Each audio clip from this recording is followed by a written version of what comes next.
Fertilization is the epic story of a single sperm facing incredible odds to unite with an egg and form a new human life. It is the story of all of us. It takes about 24 hours for a sperm cell to fertilize an egg. When the sperm penetrates the egg, the surface of the egg changes so that no other sperm can enter. At the moment of fertilization, the baby's genetic makeup is complete, including whether it's a boy or girl. Before we start, don't forget to support us and subscribe our channel for more videos. A man may ejaculate 40 million to 150 million sperm, which start swimming upstream toward the fallopian tubes on their mission to fertilize an egg. Fast-swimming sperm can reach the egg in a half an hour, while others may take days. The sperm can live up to 48 to 72 hours. Only a few hundred will even come close to the egg because of the many natural barriers that exist in a woman's body. The journey starts during sexual intercourse. About 150 million sperm enter the vagina. Soon afterward, millions of them will either flow out of the vagina or die in its acidic environment. However, many survive because of the protective elements provided in the fluid surrounding them. Next, the sperm must pass through the cervix and opening into the uterus. Usually, it remains tightly closed, but here the cervix is open for a few days. While the woman ovulates, the sperm swim through the cervical mucus, which is thinned to a more watery consistency for easier passage. Once inside the cervix, the sperm continue swimming toward the uterus. Though millions will die trying to make it through the mucus, some sperm remain behind caught in the folds of the cervix, but they may later continue the journey as a backup to the first group.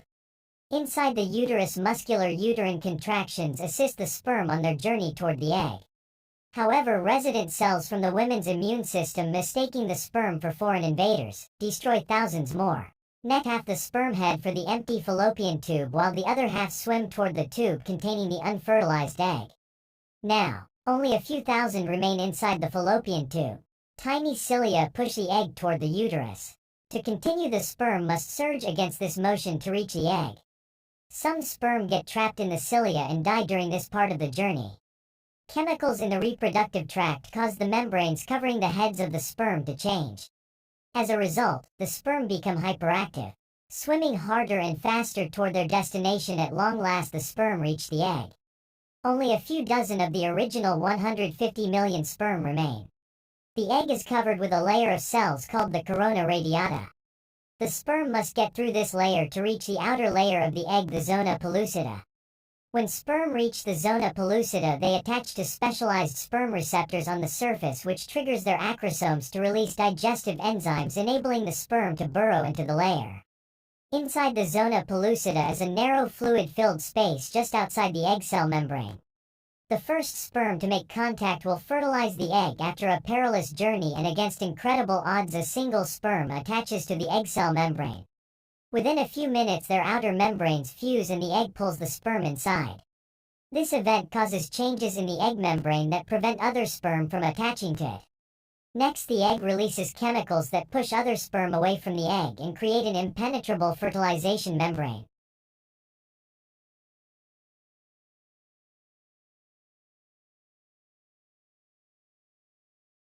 The fertilized egg starts growing fast, dividing into many cells.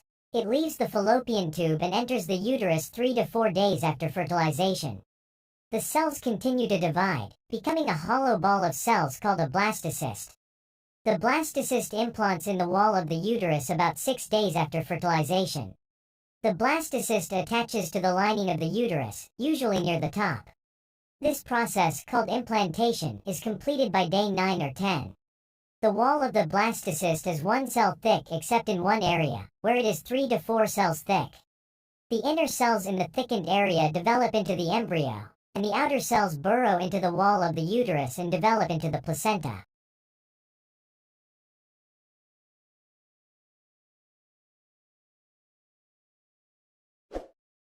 Thank you for watching. If you like the video, don't forget to support us and subscribe our channel.